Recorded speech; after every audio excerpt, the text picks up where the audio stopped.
بسم اللہ الرحمن الرحیم شروع اللہ کا نام لے کر جو بڑا مہربان نہایت رحم والا ہے۔ الف لام را، یہ وہ کتاب ہے جس کی آیتیں جچی تلی ہیں۔ پھر یہ کہ اللہ حکیم و خبیر نازل کرنے والے کی طرف سے بتفصیل بیان کی گئی ہیں۔ اس کا پیغام یہ ہے کہ اللہ کے سوا کسی کی عبادت نہ کرو، اور میں اس کی طرف سے تم کو ڈر سنانے والا اور خوشخبری دینے والا ہوں۔ اور یہ کہ اپنے پروردگار سے بخشش مانگو اور اس کے آگے توبہ کرو، وہ تم کو ایک وقت مقرر تک متاع نیک سے بہرہ مند کرے گا اور ہر لائق فضیلت کو اس کی فضیلت دے گا۔ اور اگر روگردانی کرو گے تو مجھے تمہارے بارے میں قیامت کے بڑے دن کے عذاب کا ڈر ہے۔ تم سب کو اللہ کی طرف لوٹ کر جانا ہے اور وہ ہر چیز پر قادر ہے۔ دیکھو، یہ اپنے سینوں کو دوہرا کرتے ہیں تاکہ اللہ سے چھپ جائیں۔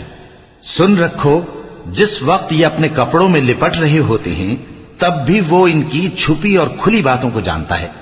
وہ تو دلوں کی باتوں تک سے آگاہ ہے۔ اور زمین پر کوئی چلنے پھرنے والا نہیں مگر اس کا رزق اللہ کے ذمے ہے۔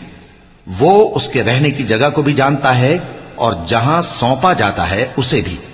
یہ سب کچھ کتاب روشن میں لکھا ہوا ہے۔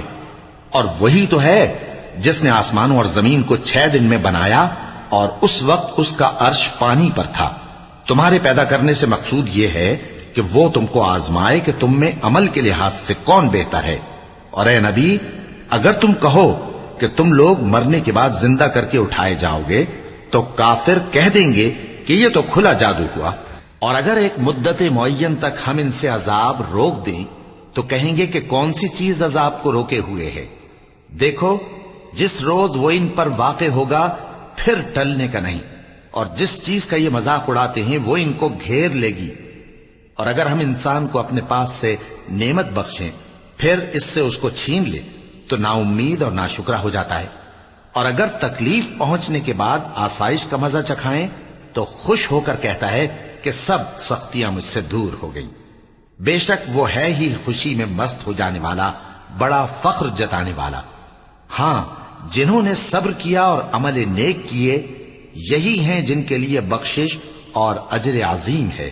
تو شاید تم کچھ چیز وہی میں سے جو تمہارے پاس آتی ہے چھوڑ دو، اور اس خیال سے تمہارا دل تنگ ہو کہ کافر یہ کہنے لگیں کہ اس پر کوئی خزانہ کیوں نہیں نازل ہوا، یا اس کے ساتھ کوئی فرشتہ کیوں نہیں آیا۔ اے نبی، تم تو صرف نصیحت کرنے والے ہو، اور اللہ ہر چیز کا نگہبان ہے۔ کیا یہ لوگ کہتے ہیں کہ اس نے قرآن از خود بنا لیا ہے؟ کہہ دو کہ اگر سچے ہو تو تم بھی ایسی 10 صورتیں بنا لاؤ، اور اللہ کے سوا جس جس کو بلا سکتے ہو بلا بھی لو۔ پس اگر وہ تمہاری بات قبول نہ کریں تو جان لو کہ یہ قرآن اللہ کے علم سے اترا ہے، اور یہ کہ اس کے سوا کوئی معبود نہیں۔ تو کیا تم لوگ اسلام لاتے ہو؟ جو لوگ دنیا کی زندگی اور اس کی زیب و زینت کے طالب ہوں، ہم ان کے اعمال کا بدلہ انہیں دنیا ہی میں دے دیتے ہیں، اور اس میں ان کی حق تلفی نہیں کی جاتی۔ یہ وہ لوگ ہیں جن کے لیے آخرت میں آتش جہنم کے سوا اور کچھ نہیں، اور جو عمل انہوں نے دنیا میں کیے سب برباد، اور جو کچھ یہ کرتے رہے سب ضائع ہوا۔ بھلا جو لوگ اپنے پروردگار کی طرف سے دلیل روشن رکھتے ہوں اور ان کے ساتھ ایک آسمانی گواہ بھی اس کی جانب سے ہو، اور اس سے پہلے موسیٰ کی کتاب ہو جو پیشوا اور رحمت ہے، تو کیا وہ قرآن پر ایمان نہیں لائیں گے؟ یہی لوگ تو اس پر ایمان لاتے ہیں، اور جو کوئی اور فرقوں میں سے اس سے منکر ہو تو اس کا ٹھکانہ آگ ہے۔ تو تم اس قرآن سے شک میں نہ ہونا، یہ تمہارے پروردگار کی طرف سے حق ہے، لیکن اکثر لوگ ایمان نہیں لاتے۔ اور اس سے بڑھ کر ظالم کون ہوگا جو اللہ پر جھوٹ باندھے؟ ایسے لوگ اپنے رب کے سامنے پیش کیے جائیں گے اور گواہ کہیں گے کہ یہی لوگ ہیں جنہوں نے اپنے پروردگار پر جھوٹ بولا تھا۔ سن رکھو کہ ظالموں پر اللہ کی لعنت ہے، جو اللہ کے رستے سے روکتے اور اس میں کجی چاہتی ہیں، اور وہ آخرت کا بھی انکار کرتے ہیں۔ یہ لوگ زمین میں کہیں چھپ کر اللہ کو ہرا نہیں سکتے، اور نہ اللہ کے سوا کوئی ان کا حمایتی ہے۔ اے پیغمبر، ان کو دگنا عذاب دیا جائے گا، کیونکہ یہ شدت کفر سے تمہاری بات نہیں سن سکتے تھے اور نہ تم کو دیکھ سکتے تھے۔ یہی ہیں جنہوں نے اپنے آپ کو خسارے میں ڈالا، اور جو کچھ یہ افترا کیا کرتے تھے ان سے جاتا رہا۔ بلا شبہ یہ لوگ آخرت میں سب سے زیادہ نقصان پانے والے ہیں۔ جو لوگ ایمان لائے اور عمل نیک کیے اور اپنے پروردگار کے آگے عاجزی کی، یہی صاحب جنت ہیں، ہمیشہ اس میں رہیں گے۔ دونوں فریقوں یعنی کافر و مومن کی مثال ایسی ہے جیسے ایک اندھا بہرا ہو اور ایک دیکھتا سنتا۔ بھلا دونوں کا حال یکساں ہو سکتا ہے؟ پھر تم سوچتے کیوں نہیں؟ اور ہم نے نوح کو ان کی قوم کی طرف بھیجا تو انہوں نے ان سے کہا کہ میں تم کو کھول کھول کر ڈر سنانے اور یہ پیغام پہنچانے آیا ہوں کہ اللہ کے سوا کسی کی عبادت نہ کرو، مجھے تمہاری نسبت دردناک عذاب کا خوف ہے۔ تو ان کی قوم کے سردار جو کافر تھے کہنے لگے کہ ہم تم کو اپنے ہی جیسا ایک آدمی دیکھتے ہیں اور یہ بھی دیکھتے ہیں کہ تمہارے پیرو وہی لوگ ہوئے ہیں جو ہم میں ادنا درجے کے ہیں، اور وہ بھی سطحی رائے سے، اور ہم تم میں اپنے اوپر کسی طرح کی فضیلت نہیں دیکھتے بلکہ تمہیں جھوٹا خیال کرتے ہیں۔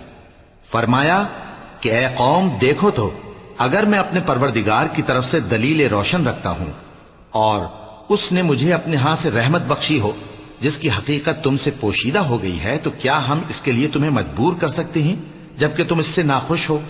اور اے قوم، میں اس نصیحت کے بدلے تم سے مال و زر کا مطالبہ تو نہیں کرتا، میرا صلہ تو اللہ کے ذمے ہے، اور جو لوگ ایمان لائے ہیں میں ان کو نکالنے والا بھی نہیں ہوں، وہ تو اپنے پروردگار سے ملنے والے ہیں، لیکن میں دیکھتا ہوں کہ تم لوگ نادانی کر رہے ہو۔ اے میری قوم، اگر میں ان کو نکال دوں تو اللہ کی گرفت سے بچانے کے لیے کون میری مدد کر سکتا ہے؟ بھلا تم غور کیوں نہیں کرتے؟ اور میں نہ تم سے یہ کہتا ہوں کہ میرے پاس اللہ کے خزانے ہیں، اور نہ یہ کہ میں غیب جانتا ہوں، اور نہ یہ کہتا ہوں کہ میں فرشتہ ہوں، اور نہ ان لوگوں کی نسبت جن کو تم حقارت کی نظر سے دیکھتے ہو یہ کہتا ہوں کہ اللہ ان کو بھلائی یعنی اعمال کی جزا نہیں دے گا۔ جو ان کے دلوں میں ہے اسے اللہ خوب جانتا ہے، اگر میں ایسا کہوں تو بے انصافوں میں ہو جاؤں۔ انہوں نے کہا کہ نوح، تم نے ہم سے جھگڑا تو کیا اور جھگڑا بھی بہت کیا، اب اگر تم سچے ہو تو جس چیز سے ہمیں ڈراتے ہو وہ ہم پر لا نازل کرو۔ نوح نے کہا کہ اس عذاب کو تو اللہ ہی چاہے گا تو نازل کرے گا، اور تم اللہ کو کسی طرح ہرا نہیں سکتے، اور اگر میں یہ چاہوں کہ تمہاری خیر خواہی کروں اور اللہ یہ چاہے کہ تمہیں گمراہ رہنے دے تو میری خیر خواہی تم کو کچھ فائدہ نہیں دے سکتی۔ وہی تمہارا پروردگار ہے اور تمہیں اسی کی طرف لوٹ کر جانا ہے۔ کیا یہ لوگ کہتے ہیں کہ اس پیغمبر نے قرآن اپنے دل سے بنا لیا ہے؟ کہہ دو کہ اگر میں نے دل سے بنا لیا ہے تو میرے گناہ کا وبال مجھ پر، اور جو گناہ تم کرتے ہو اس سے میں بری الذمہ ہوں۔ اور نوح کی طرف وحی کی گئی کہ تمہاری قوم میں جو لوگ ایمان لا چکے ان کے سوا اور کوئی ایمان نہیں لائے گا، تو جو کام یہ کر رہے ہیں ان کی وجہ سے غم نہ کھاؤ، اور ایک کشتی ہمارے حکم سے ہمارے سامنے بناؤ، اور جو لوگ ظالم ہیں ان کے بارے میں مجھ سے کچھ نہ کہنا، کیونکہ وہ ضرور غرق کر دیے جائیں گے۔ اور نوح نے کشتی بنانا شروع کر دی، اور جب ان کی قوم کے سردار ان کے پاس سے گزرتے تو ان سے تمسخر کرتے۔ وہ کہتے کہ اگر تم ہم سے تمسخر کرتے ہو تو جس طرح تم ہم سے تمسخر کرتے ہو اسی طرح ایک وقت ہم بھی تم سے تمسخر کریں گے، اور تم کو جلد معلوم ہو جائے گا کہ کس پر عذاب آتا ہے جو اسے رسوا کرے گا، اور کس پر ہمیشہ کا عذاب نازل ہوتا ہے۔ یہاں تک کہ جب ہمارا حکم آ پہنچا اور تنور جوش مارنے لگا تو ہم نے نوح کو حکم دیا کہ ہر قسم کے پالتو جانوروں میں سے جوڑا جوڑا یعنی ایک ایک نر اور ایک ایک مادہ لے لو، اور جس شخص کی نسبت حکم ہو چکا ہے کہ ہلاک ہو جائے گا اس کو چھوڑ کر اپنے گھر والوں کو اور جو ایمان لایا ہو اس کو کشتی میں سوار کر لو۔ اور ان کے ساتھ ایمان بہت ہی کم لوگ لائے تھے۔ نوح نے کہا کہ اللہ کا نام لے کر کہ اسی کے کرم سے اس کا چلنا اور ٹھہرنا ہے، اس میں سوار ہو جاؤ، بے شک میرا پروردگار بخشنے والا ہے، مہربان ہے۔ اور وہ ان کو لے کر طوفان کی لہروں میں چلنے لگی۔ لہریں کیا تھیں؟ گویا پہاڑ تھے۔ اس وقت نوح نے اپنے بیٹے کو جو کشتی سے الگ تھا پکارا کہ بیٹا ہمارے ساتھ سوار ہو جا اور کافروں میں شامل نہ ہو۔ اس نے کہا کہ میں ابھی پہاڑ سے جا لگوں گا، وہ مجھے پانی سے بچا لے گا۔ فرمایا کہ آج اللہ کے عذاب سے کوئی بچانے والا نہیں اور نہ کوئی بچ سکتا ہے مگر وہی جس پر اللہ رحم کرے۔ اتنے میں دونوں کے درمیان لہر حائل ہو گئی اور وہ ڈوب کر رہ گیا، اور حکم دیا گیا کہ اے زمین اپنا پانی نگل جا، اور اے آسمان تھم جا، اور پانی خشک ہو گیا اور کام تمام کر دیا گیا۔ اور کشتی کوہ جودی پر جا ٹھہری اور کہہ دیا گیا کہ بے انصاف لوگوں پر لعنت۔ اور نوح نے اپنے پروردگار کو پکارا اور کہا کہ پروردگار، میرا بیٹا بھی میرے گھر والوں میں ہے، تو اس کو بھی نجات دے، تیرا وعدہ سچا ہے اور تو بہترین حاکم ہے۔ اللہ نے فرمایا کہ اے نوح، وہ تیرے گھر والوں میں نہیں ہے، وہ تو سراسر بدعمل ہے، تو جس چیز کی تم کو حقیقت معلوم نہیں اس کے بارے میں مجھ سے درخواست ہی نہ کرو، اور میں تم کو نصیحت کرتا ہوں کہ نادان نہ بنو۔ نوح نے کہا پروردگار، میں تجھ سے پناہ مانگتا ہوں کہ ایسی چیز کی تجھ سے درخواست کروں جس کی حقیقت مجھے معلوم نہیں، اور اگر تو مجھے نہیں بخشے گا اور مجھ پر رحم نہیں فرمائے گا تو میں تباہ ہو جاؤں گا۔ حکم ہوا کہ نوح ہماری طرف سے سلامتی اور برکتوں کے ساتھ جو تم پر اور تمہارے ساتھ کی جماعتوں پر نازل کی گئی ہیں اتر آؤ، اور کچھ اور جماعتیں ہوں گی جن کو ہم دنیا کے فوائد سے بہرہ مند کریں گے، پھر ان کو ہماری طرف سے عذاب علیم پہنچے گا۔ یہ حالات غیب کی خبروں میں سے ہیں جو ہم تمہاری طرف بھیجتے ہیں، اور اس سے پہلے نہ تم ہی ان کو جانتے تھے اور نہ تمہاری قوم ہی ان سے واقف تھی، تو صبر کرو کہ انجام پرہیزگاروں ہی کا بھلا ہے۔ اور ہم نے قوم عاد کی طرف ان کے بھائی ہود کو بھیجا، انہوں نے کہا اے میری قوم، اللہ ہی کی عبادت کرو، اس کے سوا تمہارا کوئی معبود نہیں، تم شرک کر کے اللہ پر محض بہتان باندھتے ہو۔ میری قوم، میں اس واعظ و نصیحت کا تم سے کچھ صلہ نہیں مانگتا، میرا صلہ تو اس کے ذمے ہے جس نے مجھے پیدا کیا، بھلا تم سمجھتے کیوں نہیں؟ اور اے قوم، اپنے پروردگار سے بخشش مانگو، پھر اس کے آگے توبہ کرو، وہ تم پر آسمان سے موسلا دھار بارش برسائے گا اور تمہاری طاقت پر طاقت بڑھائے گا، اور دیکھو گناہگار بن کر روگردانی نہ کرو۔ وہ بولے ہود، تم ہمارے پاس کوئی دلیل ظاہر نہیں لائے، اور ہم صرف تمہارے کہنے سے نہ اپنے معبودوں کو چھوڑنے والے ہیں اور نہ تم پر ایمان لانے والے ہیں۔ ہم تو یہ سمجھتے ہیں کہ ہمارے کسی معبود نے تمہیں تکلیف پہنچا کر دیوانہ کر دیا ہے۔ انہوں نے کہا کہ میں اللہ کو گواہ کرتا ہوں اور تم بھی گواہ رہو کہ جن کو تم اللہ کا شریک بناتے ہو میں ان سے بیزار ہوں، یعنی جن کی اللہ کے سوا عبادت کرتے ہو، تو تم سب مل کر میرے بارے میں جو تدبیر کرنی چاہو کر لو اور مجھے مہلت نہ دو۔ میں اللہ پر جو میرا اور تمہارا سب کا پروردگار ہے بھروسہ رکھتا ہوں۔ زمین پر جو چلنے پھرنے والا ہے وہ اللہ کے قبضہ قدرت میں ہے، بے شک میرا پروردگار سیدھے رستے پر ہے۔ اب اگر تم روگردانی کرو گے تو جو پیغام میرے ذریعے تمہاری طرف بھیجا گیا ہے وہ میں نے تمہیں پہنچا دیا ہے، اور میرا پروردگار تمہاری جگہ اور لوگوں کو لا بسائے گا، اور تم اللہ کا کچھ بھی نہیں بگاڑ سکو گے۔ میرا پروردگار تو ہر چیز پر نگہبان ہے۔ اور جب ہمارا حکم عذاب آ پہنچا تو ہم نے ہود کو اور جو لوگ ان کے ساتھ ایمان لائے تھے ان کو اپنی مہربانی سے بچا لیا اور انہیں عذاب شدید سے نجات دی۔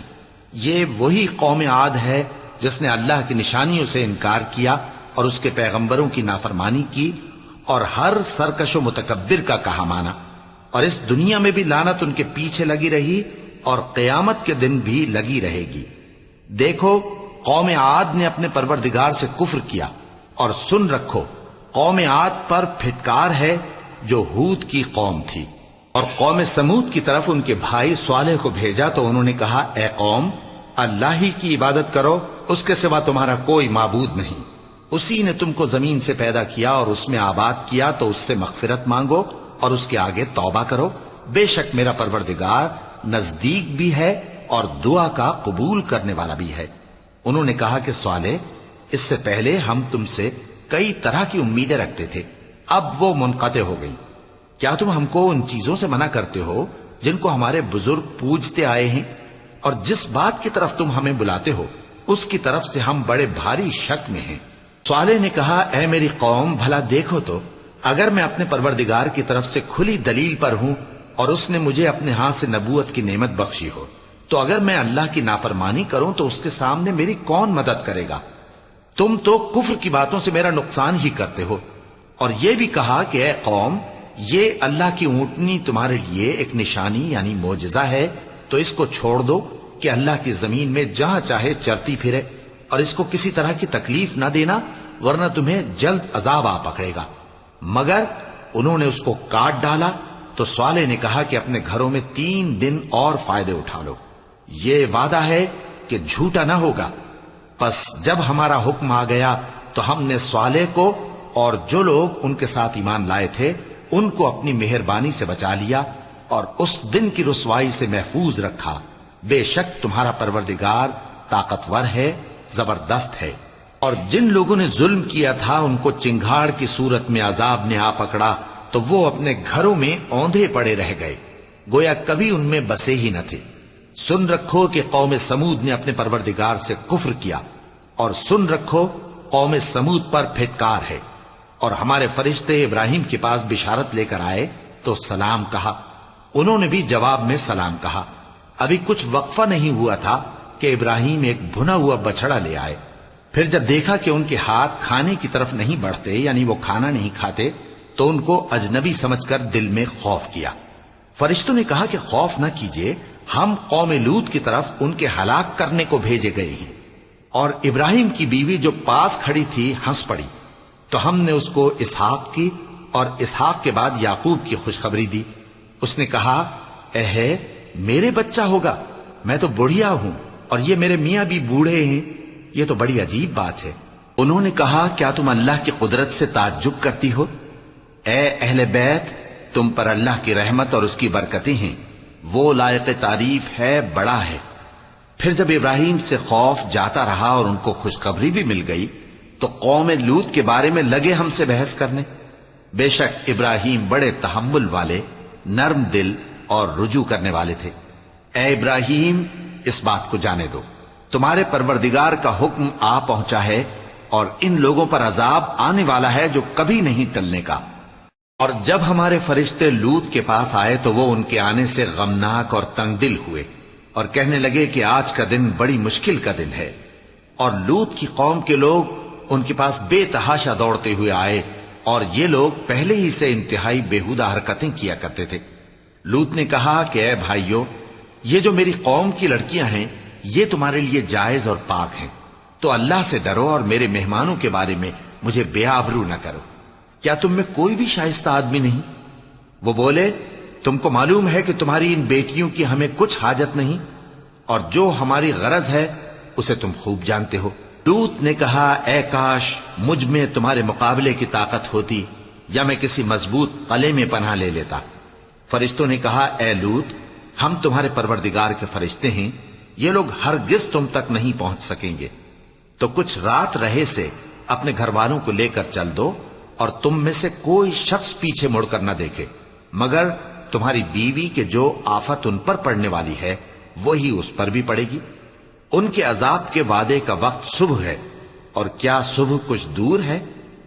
پھر جب ہمارا حکم آیا ہم نے اس بستی کو الٹ کر نیچے اوپر کر دیا اور ان پر پتھر کی تہ بتہ کنکریاں برسائیں جن پر تمہارے پروردگار کے ہاں سے نشان کیے ہوئے تھے، اور وہ بستی ان ظالموں سے کچھ دور نہیں۔ اور مدین کی طرف ان کے بھائی شعیب کو بھیجا تو انہوں نے کہا کہ اے قوم، اللہ ہی کی عبادت کرو کہ اس کے سوا تمہارا کوئی معبود نہیں، اور ناپ اور تول میں کمی نہ کیا کرو، میں تو تم کو آسودہ حال دیکھتا ہوں، اور اگر تم ایمان نہ لاؤ گے تو مجھے تمہارے بارے میں ایک ایسے دن کے عذاب کا خوف ہے جو تم کو گھیر کر رہے گا۔ اور اے میری قوم، ناپ اور تول انصاف کے ساتھ پوری کیا کرو، اور لوگوں کو ان کی چیزیں کم نہ دیا کرو، اور زمین میں خرابی کرتے نہ پھرو۔ اگر تم کو میرے کہنے کا یقین ہو تو اللہ کا دیا ہوا نفع ہی تمہارے لیے بہتر ہے، اور میں تمہارا نگہبان نہیں ہوں۔ انہوں نے کہا، اے شعیب، کیا تمہاری نماز تمہیں یہ سکھاتی ہے کہ جن کو ہمارے باپ دادا پوجتے آئے ہیں ہم ان کو ترک کر دیں، یا اپنے مال میں تصرف کرنا چاہیں تو نہ کریں؟ تم تو بڑے نرم دل اور بڑے سیدھے ہو۔ انہوں نے کہا کہ اے قوم، دیکھو تو، اگر میں اپنے پروردگار کی طرف سے دلیل روشن پر ہوں اور اس نے اپنے ہاں سے مجھے نیک روزی دی ہو تو کیا میں اپنا فرض ادا نہ کروں؟ اور میں نہیں چاہتا کہ جس بات سے میں تمہیں منع کروں خود اس کو کرنے لگوں۔ میں تو جہاں تک مجھ سے ہو سکے تمہارے معاملات کی اصلاح چاہتا ہوں، اور اس بارے میں مجھے توفیق کا ملنا اللہ ہی کے فضل سے ہے۔ میں اسی پر بھروسہ رکھتا ہوں اور اسی کی طرف رجوع کرتا ہوں۔ اور اے قوم، میری مخالفت تم سے کوئی ایسا کام نہ کرا دے کہ جیسی مصیبت نوح کی قوم یا ہود کی قوم یا صالح کی قوم پر واقع ہوئی تھی ویسی ہی مصیبت تم پر واقع ہو. اور لوط کی قوم کا زمانہ تو تم سے کچھ دور نہیں. اور اپنے پروردگار سے بخشش مانگو اور اس کے آگے توبہ کرو. بے شک میرا پروردگار بڑا مہربان ہے، بہت محبت کرنے والا ہے. انہوں نے کہا کہ شعیب، تمہاری بہت سی باتیں ہماری سمجھ میں نہیں آتی، اور ہم دیکھتے ہیں کہ تم ہم میں کمزور بھی ہو، اور اگر تمہارے بھائی بند نہ ہوتے تو ہم تم کو سنسار کر دیتے، اور تم ہم پر کسی طرح بھی غالب نہیں ہو. انہوں نے کہا کہ اے قوم، کیا میرے بھائی بندوں کا دباؤ تم پر اللہ سے زیادہ ہے، اور اس کو تم نے پیٹھ پیچھے ڈال رکھا ہے؟ میرا پروردگار تو تمہارے سب اعمال کا احاطہ کیے ہوئے ہے. اور اے قوم، تم اپنی جگہ کام کیے جاؤ، میں اپنی جگہ کام کیے جاتا ہوں. تم کو ان قریب معلوم ہو جائے گا کہ رسوا کرنے والا عذاب کس پر آتا ہے اور جھوٹا کون ہے. اور تم بھی انتظار کرو، میں بھی تمہارے ساتھ انتظار کرتا ہوں. اور جب ہمارا حکم آ پہنچا تو ہم نے شعیب کو اور جو لوگ ان کے ساتھ ایمان لائے تھے ان کو تو اپنی رحمت سے بچا لیا، اور جو ظالم تھے ان کو چنگھاڑ نے آ دبوچا، تو وہ اپنے گھروں میں اوندھے پڑے رہ گئے، گویا ان میں کبھی بسے ہی نہ تھے. سن رکھو کہ مدین پر ویسی ہی پھٹکار ہے جیسی سمود پر پھٹکار تھی. اور ہم نے موسیٰ کو اپنی نشانیاں اور دلیل روشن دے کر بھیجا فرعون اور اس کے سرداروں کی طرف، تو وہ فرعون ہی کے حکم پر چلتے رہے، حالانکہ فرعون کا حکم درست نہیں تھا. وہ قیامت کے دن اپنی قوم کے آگے آگے چلے گا، پھر ان کو دوزخ میں جا اتارے گا، اور جس مقام پر وہ اتارے جائیں گے وہ برا ہے. اور اس جہان میں بھی لعنت ان کے پیچھے لگا دی گئی، اور قیامت کے دن بھی پیچھے لگی رہے گی. جو انعام ان کو ملا ہے برا ہے. یہ پرانی بستیوں کے تھوڑے سے حالات ہیں جو ہم تم سے بیان کرتے ہیں. ان میں سے بعض تو باقی ہیں اور بعض تہس نہس ہو گئیں. اور ہم نے ان لوگوں پر ظلم نہیں کیا بلکہ انہوں نے خود اپنے اوپر ظلم کیا. غرض جب تمہارے پروردگار کا حکم آ پہنچا تو جن معبودوں کو وہ اللہ کے سوا پکارا کرتے تھے وہ ان کے کچھ بھی کام نہ آئے، اور بربادی کے سوا انہیں اور کچھ نہ دے سکے. اور تمہارا پروردگار جب نافرمان بستیوں کو پکڑا کرتا ہے تو اس کی پکڑ اسی طرح کی ہوتی ہے. بے شک اس کی پکڑ دکھ دینے والی سخت ہے. ان قصوں میں اس شخص کے لیے جو عذاب آخرت سے ڈرے عبرت ہے. یہ وہ دن ہوگا جس میں سب اکٹھے کیے جائیں گے، اور یہی وہ دن ہوگا جس میں سب اللہ کے روبرو حاضر کیے جائیں گے. اور ہم اس کے لانے میں ایک وقت معین تک تاخیر کر رہے ہیں. جس روز وہ آ جائے گا تو کوئی شخص اللہ کے حکم کے بغیر بول بھی نہیں سکے گا. پھر ان میں سے کچھ بدبخت ہوں گے اور کچھ نیک بخت. تو جو بدبخت ہوں گے وہ دوزخ میں ڈال دیے جائیں گے، اس میں ان کو چلانا اور دھاڑنا ہوگا. جب تک آسمان و زمین ہیں وہ اسی میں رہیں گے مگر جتنا تمہارا پروردگار چاہے. بے شک تمہارا پروردگار جو چاہتا ہے کر دیتا ہے. اور جو نیک بخت ہوں گے وہ بہشت میں داخل کیے جائیں گے، اور جب تک آسمان اور زمین ہیں ہمیشہ اسی میں رہیں گے مگر جتنا تمہارا پروردگار چاہے. یہ اللہ کی بخشش ہے جو کبھی منقطع نہیں ہوگی. تو یہ لوگ جو غیر اللہ کی پرستش کرتے ہیں اس سے تم شک میں نہ پڑنا. یہ اسی طرح پرستش کرتے ہیں جس طرح پہلے سے ان کے باپ دادا پرستش کرتے آئے ہیں، اور ہم ان کو ان کا حصہ پورا پورا بغیر کچھ کم کیے دینے والے ہیں. اور ہم نے موسیٰ کو کتاب دی تو اس میں اختلاف کیا گیا، اور اگر تمہارے پروردگار کی طرف سے ایک بات پہلے نہ ہو چکی ہوتی تو ان میں فیصلہ کر دیا جاتا، اور وہ تو اس کی طرف سے بڑے بھاری شک میں پڑے ہوئے ہیں. اور تمہارا پروردگار ان سب کو قیامت کے دن ان کے اعمال کا پورا پورا بدلہ دے گا. بے شک جو عمل یہ کرتے ہیں وہ اس سے واقف ہے. تو اے پیغمبر، جیسا تم کو حکم ہوتا ہے اس پر تم اور جو لوگ تمہارے ساتھ تائب ہوئے ہیں قائم رہو، اور حد سے تجاوز نہ کرنا. وہ تمہارے سب اعمال کو دیکھ رہا ہے. اور مسلمانوں، جو لوگ ظالم ہیں ان کی طرف مائل نہ ہونا، نہیں تو تمہیں بھی دوزخ کی آگ آ لپٹے گی. اور اللہ کے سوا تمہارے کوئی دوست نہیں ہوں گے، پھر تمہیں کوئی مدد بھی نہ ملے گی. اور دن کے دونوں سروں یعنی صبح اور شام کے اوقات میں اور رات کی چند ساعتوں میں نماز پڑھا کرو. کچھ شک نہیں کہ نیکیاں گناہوں کو دور کر دیتی ہیں. یہ ان کے لیے نصیحت ہے جو نصیحت قبول کرنے والے ہیں. اور صبر کیے رہو کہ اللہ نیکوکاروں کا اجر ضائع نہیں کرتا۔ تو جو امتیں تم سے پہلے گزر چکی ہیں ان میں ایسے ہوش مند کیوں نہ ہوئے جو ملک میں خرابی کرنے سے روکتے؟ ہاں ایسے تھوڑے سے تھے جن کو ہم نے ان میں سے نجات بخشی، اور جو ظالم تھے وہ انہی باتوں کے پیچھے لگے رہے جن میں عیش و آرام تھا، اور وہ گناہوں میں ڈوبے ہوئے تھے۔ اور تمہارا پروردگار ایسا نہیں ہے کہ بستیوں کو جبکہ وہاں کے باشندے نیکوکار ہوں از راہ ظلم تباہ کر دے۔